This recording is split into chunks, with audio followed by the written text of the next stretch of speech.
le projet de féminisation à la Fédération française de hockey, c'est un sujet qui nous concerne depuis de nombreuses années, avec une mise en place concrète et un engagement, un investissement de toutes nos structures, clubs, comités et ligues. On a travaillé ensemble pour essayer de mettre en place ce plan de féminisation et sur plusieurs chapitres, augmenter le nombre de licenciés, le nombre d'officiels, améliorer aussi les conditions de nos joueuses en équipe de France et aussi à apporter des solutions à nos femmes bénévoles, que ce soit dans nos clubs, dans nos ligues, dans nos comités départementaux et au sein même de la fédération.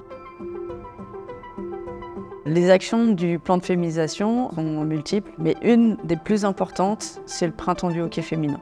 Toute une saison dédiée à encourager en fait les féminines à pratiquer et à s'engager dans cette voie. Et on organise tous les ans, en partenariat depuis 3 ans avec l'association Femix, une formation à destination des femmes qui veulent peut-être prendre des responsabilités dans un club, une ligue ou un comité. On a 2 types de communication. Déjà, toutes les structures peuvent demander une subvention dans le cadre du projet sportif fédéral pour mettre en place des actions spécifiques. On a imposé un certain nombre de pourcentages pour que la féminisation, ce soit pas qu'une ligne dans un dossier et qu'il y ait des actions derrière. Des journées spécifiques hockey pour elles ou des tournois aussi spécifiques féminines, que ce soit en salle ou en gazon. Amène ta copine, un club qui va demander en fait aux jeunes filles qui sont du club de venir avec une copine, proposer aux mamans de joueuses de venir pratiquer avec leurs enfants, que ce soit une petite fille ou un petit garçon. Souvent c'est les papas qui viennent coacher, entraîner et puis la maman qui prépare le goûter. On va inverser les rôles. L'intérêt c'est ça, c'est de rassembler et d'éveiller aussi les gens à des missions qu'au départ ils n'ont pas l'habitude de faire et finalement ils y trouver de l'intérêt et du plaisir.